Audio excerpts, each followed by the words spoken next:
today is World Gin Day, so we're getting some gin drinks.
Hi friends, I'm Amy and this is A-Star Reads, and it's time for the third week of Camp Seasonathon, another Sunday sum up, and I am ready to get into my reading this week because this is the week before I go on vacation, so I have a whole week of hopefully more reading that I get done, but of course there are always more things that I want to get done, and I also have video ideas that I need to work on, especially before I leave for my trip to Spain. So it's gonna be a busy week, but I'm hopeful that I'll be able to get my team some more points this week and get through some of my reading that I would like to accomplish. So first things first, let's talk about Camp Seasonathon. So currently I'm taking a dance course. I'm freestyling it over with the new Menopause by Mary Claire Haver, and I haven't started it yet, but my goal today is to do 20 pages. Actually, to go to the next chapter, which is 24 pages. So that's my goal today, is that. And I'm just gonna be doing a little bit of this every day, kind of like I did with the Indian card, just a little bit of nonfiction a day.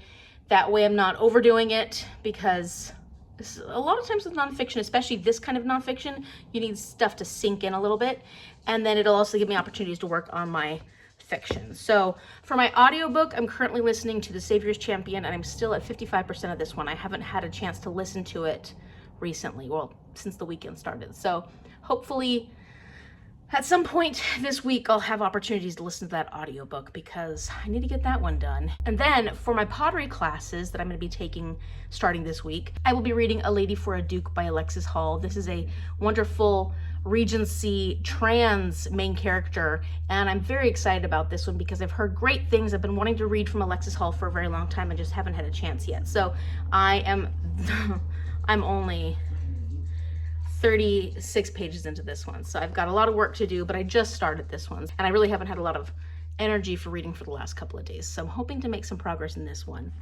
And then I'm also, and this isn't really for Camp Seasonathon, I'm also getting back into the Goldfinch, but this will work for Camp Seasonathon if I get it finished before the end of the month, because we do get to go to the stables and ride horses, and that means we can read a book that has an animal on the cover. So we've got our finch here, it's also on the back. So this one will work for the stables, but I'm gonna be reading a little bit of this every day. It's not gonna be one of those ones that I'm going through quickly. I'm trying to go through the ones where I'm spinning the spinner wheel. I'm trying to go through those ones pretty quickly. So this will be like, kind of like the nonfiction book, a little bit a day, every day, and then hopefully make progress through these so that I can get them done by the end of the month.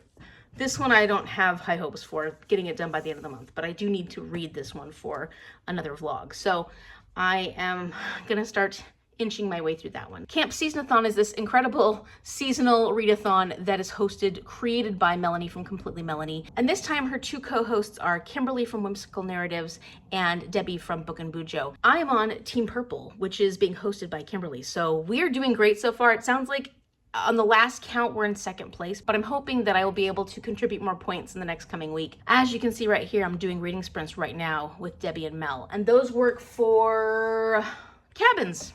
I guess, taking a break in our cabins. We join reading sprints. And so I'm going to be able to fulfill that prompt as well. So that works great because I won't be able to go to the fire pit and join the live shows when they're live. I'll be able to go watch them after the fact and hopefully, you know, at least cover that prompt after the fact. But I will be in Spain when the lives are happening, and I don't know that I'll be able to time-wise. Plus, I have no clue yet what my schedule is going to look like on those days that I'll be in Spain. So I am at least able to join reading sprints, and we're currently in a sprint. So I just gave Cece a bath because her allergies are driving her nuts. She's super itchy and she's getting red skin. My poor Cece, she's just not having a good time. And I'm gonna start with the new Menopause and try to get those 24 pages done today. And then, oh yeah, this morning we went to our family's house, and like we do a lot of Sundays, and it was just wonderful to see family, spend time, have some coffee and some muffins and stuff like that. And as you saw the footage at the beginning of this, it was just so cute to see my great uncle having so much fun with the dogs because he loves all the little dogs. He loves little dogs, and they all just follow him around because he's throwing balls for them and stuff. And so it was just cute. I got a lot of Uncle Bob with the dogs footage this morning. It was pretty adorable.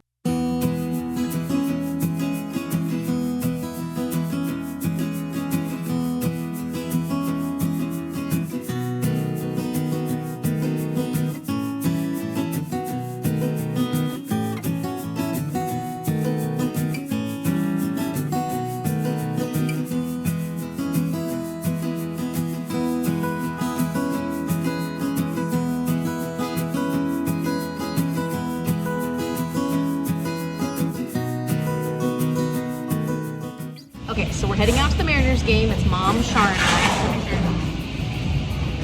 And before we go, we're getting tapas because today is World Tapas Day. You know, I got my thing going in June where I want to try all the different special days. So we're gonna get some tapas at this place called Ciudad.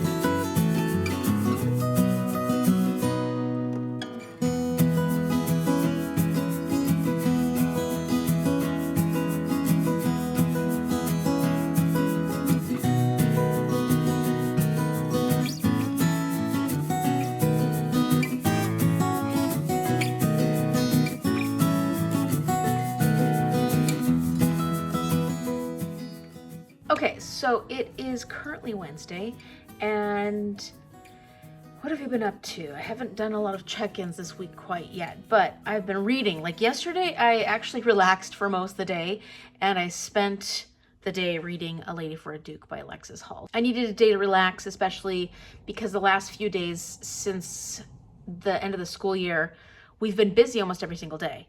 And so yesterday was nice because I just got a chance to decide if I wanted to do anything around the house or not, and I chose not because I was enjoying reading A Lady for a Duke so much by Alexis Hall.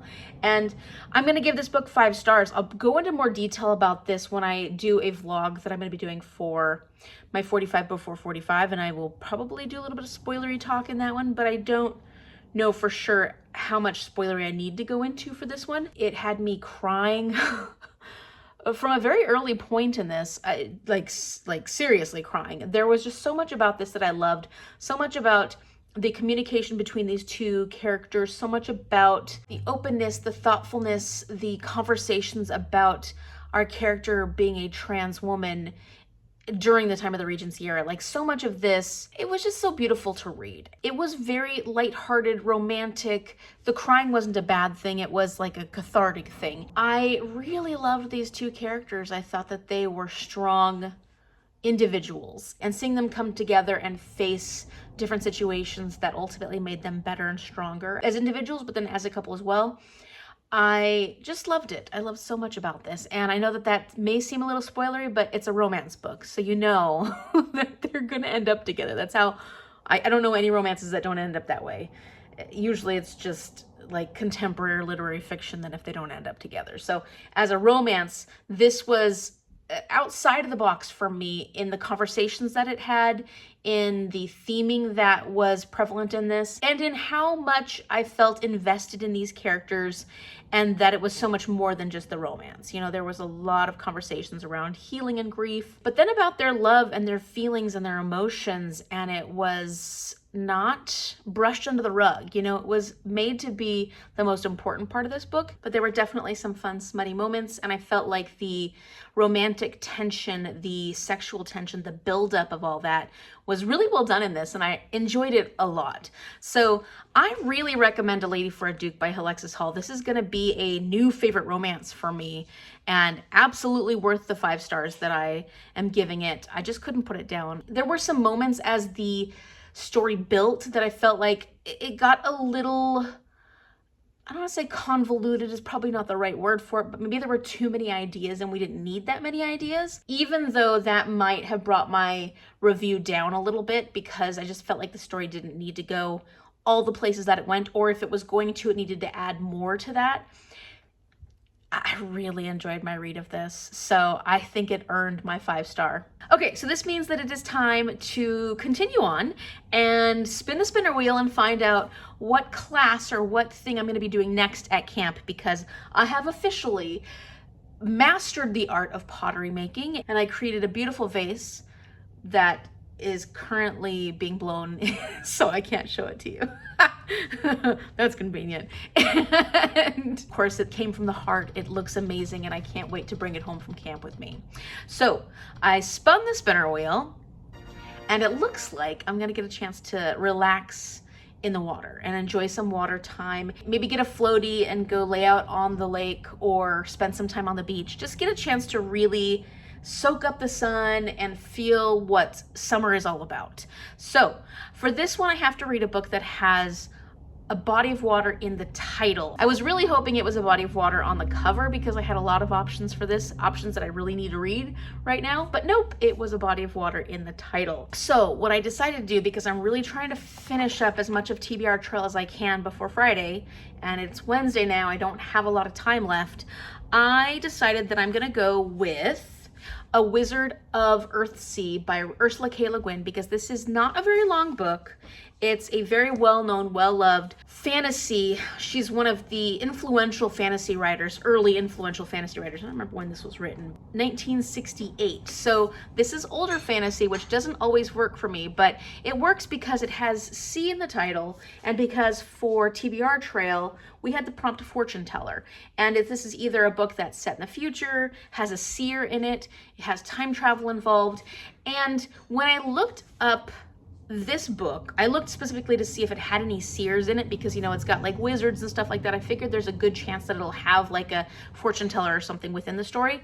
And there's a character named Vetch.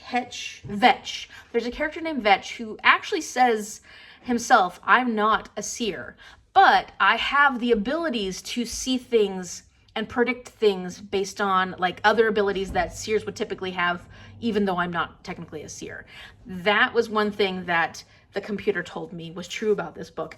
I am counting that because I think like is still kind of a fortune teller. He still has the ability to see what's going to happen. And that works for the fortune teller prompt for TBR Trail. So my goal is to get this done before Friday. It is, what is that? Is that after? Let's see, afterward. Okay. It's technically, if I include the afterword, if I read the afterword, it's 266 pages, but it's a little teeny book. So I don't think it'll take that long to read. Like I said, older fantasy doesn't always work for me, but I am looking forward to finally getting to this. And I got this in a book box a long time ago, one of my middle grade book boxes. So I'm excited to finally be getting to it. I'm excited to finally be trying out Ursula K. LeGuin, because I've heard so many things about this influential fantasy author. My roses are opening.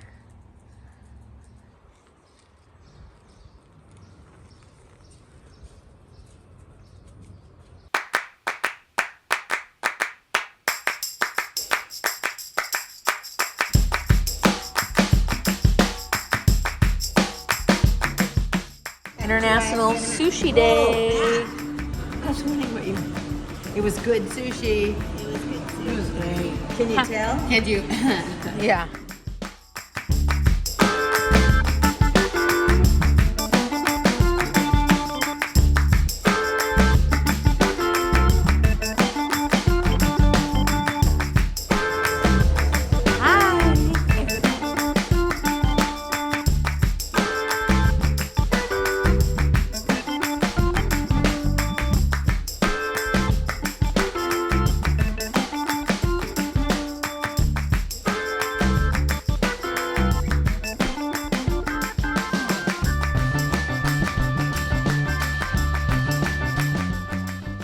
Guess who's the birthday boy? Who's the birthday boy? How old are you, Gavin? I'm 13. He's finally a teenager! Woohoo!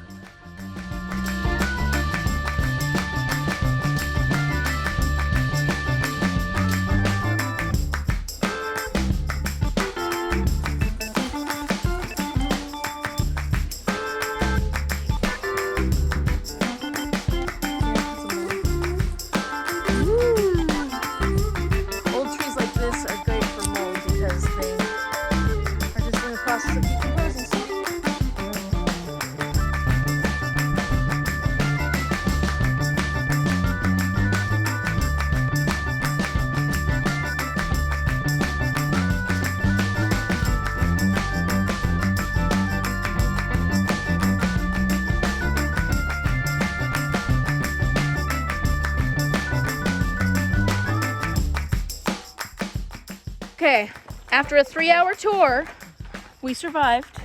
Mom barely. How's everybody else holding up? Secondaries are the best. Dot's barely holding up. Poor little girl. We found 6 geocaches. Gavin found most of them. And it was quite a success, except that I forgot that the second half of the trail is very, very steep. So poor Mom and poor Dottie. Okay, so that section with Vetch, nothing like seer, fortune telling or anything like that. He basically was saying, like, I'm no seer, so I don't actually know what was happening in the future. But this is what I see for you, just because based on what he sees for him as a human and how much he cares for him and what he thinks is going to happen for him as a wizard. He was naming all the things that he believed could be the reality of Ged's future. At the beginning of this, there is a wizard that Ged first meets that helps him to start coming into his magic. And when he sends him to the wizardry school, he sends a letter to the warden there that says this is going to be one of the best wizards of all time. So, I mean, that's prophesying, right? Like, he doesn't see it necessarily because he sees the future. Based on what he knows of Ged's power and what he's seeing from Ged, he believes he will be like this game changer wizard who will be the best wizard of all time. So I'm really hoping that in the rest of this, something will come up that gives me more of like a fortune telling aspect of it. But I guess I could count that part with the original wizard guy as sort of like a prophecy of the future, foretelling of what's going to happen or who he believes this wizard Ged is going to be. As you saw, we finished our nature hike and I drew a little nature image of us hiking on there. And then it was time for us to do the next ones. So I did random number generator. And as you can see here, I did 1 through 16 because there are 16 spaces. And we got number 16, which is the boat prompt. And we are going on a boat at the end of July, but that's quite a ways away. And I don't think we want to save, Okay, back. We had to sing happy birthday to Gavin. So we are going to figure out what we're going to do for boat. I don't think we have any plans to go on any boats. Actually, I'm going on a boat ride in Spain. But we're also thinking about, like, what kind of books do we have that we're planning on reading that might have a boat in them. So, gonna have to figure this one out. But we're on to the next one. I just realized this one has a whole bunch of travel by boat because everywhere they go within Earthsea, all the places are islands or on islands, little bitty islands and stuff like that. So they have to use boat to get everywhere in this. So this is actually going to work for boat. And I'm happy to be able to use this because I didn't have any plans to use a wizard for Earthsea before having to read it because of TBR Trail and Camp Seasonathon. Like, this wasn't on my TBR. So it's nice to be able to use it for something else as well. So I'll use this one for boat. Perfect. And I'm making my way. I'm not quite halfway through yet, but I'm going to be by the end of tonight, and hopefully I can get it done tomorrow before midnight. Okay, so Archmage Genscher says to Ged, I cannot see your way. It is all in darkness. But what it is and where, whether in your past or on your forward way, I cannot tell. It is all shadowed. So basically he's saying that he can see into the future, but he can't specifically see Ged's because for some reason his future is shadowed. So I'm officially counting this as working for fortune telling / seer / being able to see in the future sort of thing. And now thinking about how well this works for my summer bingo board for boat, one of the first spots that Ged ends up like being a wizard, a hired wizard, are these areas called, what is it called? The 90 islands? Is that what it's called? It's something like that. The 90 Vales, the 90 Islands, the 90 something. Most people that live there live on their own little separate islands. And so you have to use boats to get from island to island, from place to place, from your home to other places. And the first friend he makes there is Petchvery. And Petchvery is a boat maker. Ged offers his friendship to Petchvery by saying, hey, would you like me to put any spell bindings on these boats to help them and go in the right direction, to help them stay safe and sound. And that's how their friendship starts. And there's so much talk about boats in this book that I'm feeling really good about this as my boat option. Okay, so now that I had a chance today, I colored my nature prompt. Got that one finished. That was Cece sneezing. And I'm going to be reading A Wizard of Earthsea by Ursula K. LeGuin. That doesn't look quite as cute, but I'll just color that one in. You know, like, just fill it in. And I feel like I'm already on my way to getting this one done. I'm halfway through the book, so pretty darn good. And then once Mom gets her book done, we'll be able to go on to the next one. Before and after.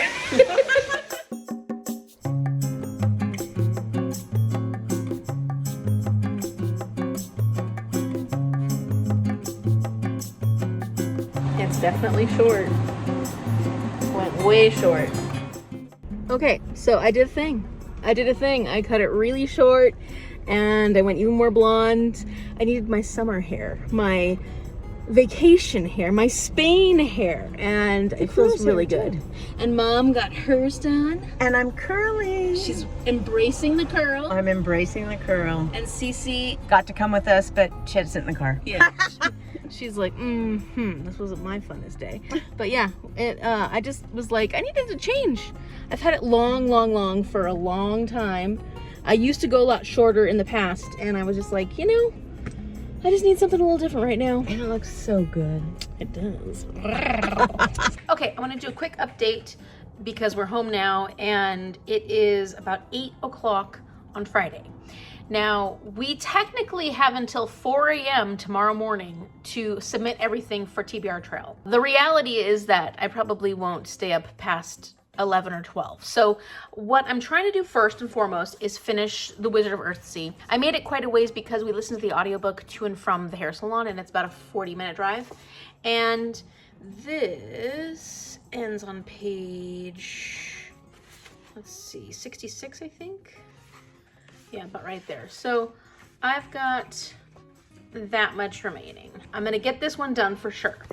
I also started a Disappearance in Fiji while I was at the hairstylist, and I am making a little bit of progress through that, although I didn't get a chance to read as much as I wanted to while we were there because, chatting and all the stuff that happens when you're at a hairstylist. It's hard to tell with the ebook how long it actually is because the ebook says it's 372 pages, but that's like ebook pages. So I'm 45 through those 372, and I didn't spend a lot of time reading it. So I have a feeling that one will go pretty quickly. And so far we have a Punjabi Sikh detective. We don't yet know why, but he's kind of sent to Fiji to be a detective there when he was in Hong Kong previously and was very well renowned in Hong Kong. But something happens with a shorter white woman. I know that because he gets thrown off by this woman that he meets while in Fiji.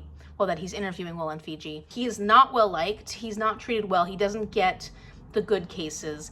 And he's been working on this case, The Night Prowler, which is basically about this pervert who keeps showing himself to kids in their homes, like showing up outside their homes, and he's like completely naked, which is creepy. Don't like that. But he has no real leads for that one, and that's the job he's currently working on. We find out that there's this indentured servant who goes missing. These different Europeans that have sugarcane fields, and they lure out these Indians who need money, and they sign these contracts of indentured servitude that they probably didn't ever have the ability to read to begin with. So one of these women go missing off this plantation, and he's called in because he's from India, and the people in power within politics on Fiji are afraid that this is going to piss off the government within India. And they want him, they want Akal is his name, to smooth things out and try to figure out what's going on to keep this situation from becoming a big political problem for them. And the reason why it's kind of blown up all of a sudden is because there's this Catholic missionary who sort of knew this woman and said that she would never just run away. And he told the police and they ignored him completely. And so he took matters into his own hand and wrote about it in the Fijian newspaper. And so that got everybody's attention. So our main character, Akal, is now going out and interviewing the priest. He's got to go talk to the landowners at the plantation and try and figure out what exactly happened with this woman. So that's where I'm at so far, and that's what has happened at the beginning of this story. I'm looking forward to seeing how I enjoy this. So far, the author's writing is really digestible. It's very easy to get through, which makes me think I have a chance. Once I get this finished, which only should take about another hour, I think I actually have a chance to get a Disappearance in Fiji done by midnight or by 4 a.m. Okay, so quickly, I have finished the lake prompt, which was a body of water in the title. I finished A Wizard of Earthsea, which I left it over there. But I am going to review that tomorrow. I'm trying to get a Disappearance in Fiji done, but I wanted to spin the spinner wheel to see what my next Camp Seasonathon book is. And either way, I was gonna finish A Disappearance in Fiji before I go on to that. However, as you'll see here, that I ended up spinning Forest, which is a book that has trees on the cover. Now, if you look at this cover, not exactly the kind of trees I think of in a forest or when I'm camping, but there are palm trees on the cover of this book. And so I'm definitely going to use A Disappearance in Fiji to fulfill this Camp Seasonathon prompt because those are still trees. So technically I have to get this done by 4 a.m. It is currently 10 p.m. So my chances of actually staying awake long enough to read A Disappearance in Fiji in full are slim, but I can always attempt. And either way, I will finish this book because it's the book I'm going to be reading next for Camp Seasonathons. So let's see if I can get it done tonight. Either way, I'm going for a hike in the forest among the palm trees. Good morning! I wanted to do one final update before I start editing this video so I can get it out tomorrow morning. It's Saturday. Last night, I stayed up till 1:30 attempting to get A Disappearance in Fiji completed, and I made it halfway. So then I was like, oh no, you gotta go to sleep. I made good progress in this, and I was just trying to get it done last minute. So unsurprisingly, I didn't get it finished, but it is a quick read. I should be able to get it done today, actually, if I get a chance to read it today, but I want to make sure I get my Sunday Sum Up done. As far as where I'm at with everything, let's talk about what's going on in my bookish life at the moment. So, for Camp Seasonathon, I'm taking a walk in the forest by reading A Disappearance in Fiji, and luckily there are forests in Fiji that they're trekking to get to like these different plantations and stuff like that. So they are actually taking trails through forests, so it works out really well, except they're using a horse. And I'm probably not taking a horse on the trail at camp. So that is where I'm at. And once I get that finished, I'll find out what my next adventure at Camp Seasonathon is going to be. A Wizard of Earthsea by Ursula K. LeGuin. I didn't get a chance to review this or talk about this at all yesterday, so I'm going to talk about it now. I am going to give this one 3.5 stars. It was a lot like what I expected it to be, being a fantasy novel in the 60s. The fantasy stories that really did paved the way for the fantasy that we have today. There were scenes in this and there were ideas in this and ideas about the magic that I feel have really inspired some of the fantasy novels I've read that are more recent. And I appreciate works like this for that. I just know that at that time in fantasy writing, it was a very different style than I feel most fantasy writing has gone towards today. And I tend to prefer the fantasy writing style of today. This really doesn't necessarily focus on character development. You are finding out more about this character. You are showing more of their personality through the story and the journey that they go on, but it doesn't go into the kind of detail that I enjoy. I am definitely a character first reader, and then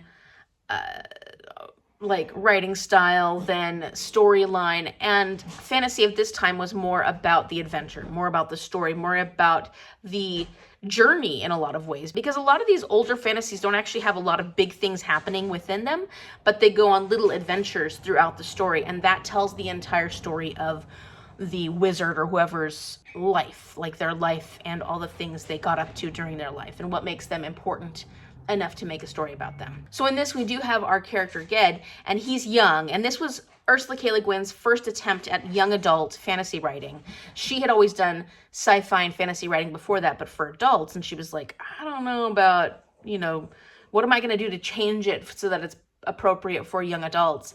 And apparently it's very similar, because I've never read anything else by Ursula K. Le Guin. It's very similar to writing for adults. And she felt like, you know, the biggest difference is that you're seeing how this wizard came to be. Like famous wizards that you hear about in different stories, you're finding out how they came to be those famous wizards. And she talks about it at the very end of the book. You have an afterword, which is all from Ursula K. Le Guin. So it was interesting to hear her thoughts. And she was really against using war in fantasy novels. So in a lot of other fantasies, you get these big war scenes. There's none of that in here. It really is like good versus evil, but a lot of times it's like the person versus themselves and understanding who they are. And that is what made it more of this coming of age young adult story. And I thought that was a very interesting afterword, and I really enjoyed hearing from the author's perspective as to her process of writing this and the decisions she made. And so I think this is a very important read. I think especially if you love fantasy, any books like this are going to be an important read. But like The Hobbit, like The Book of Three, like some of the other older fantasy that's not necessarily young, older fantasy, but like it's just not a style that is my favorite style. I will read them because I want to see where all the influences came from, but these are never going to be my favorite fantasy stories, the ones from like the 60s and 70s, because they're just not necessarily written with the emphasis that I enjoy nowadays, if that makes sense. And yet, I still appreciate reading books like this, and 3.5 for me is not a bad rating. That's a middle of the road. I enjoyed myself reading this. I actually really liked the audiobook of this, so I say if you go into A Wizard of Earthsea, pick up the audiobook because it was really well done, and it gave a little more life to the story, because a lot of times in these old fantasies, it's just like journeying from one place to the next, and then the little things that come up in those places, and that is given a little more life through the audiobook.